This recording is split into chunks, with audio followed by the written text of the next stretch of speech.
बचपन बितवलू तू तो खेल के नदानी में हमके भुलाई गईलू जोशया जवानी में। मेरे सैया शरण तेरी सुनो जी प्रभु मेरी।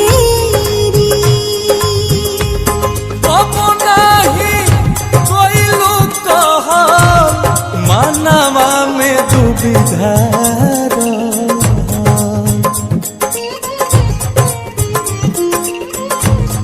कब नहीं कोई लोग कहा मानवा में दुविधा अरे सजनी रे।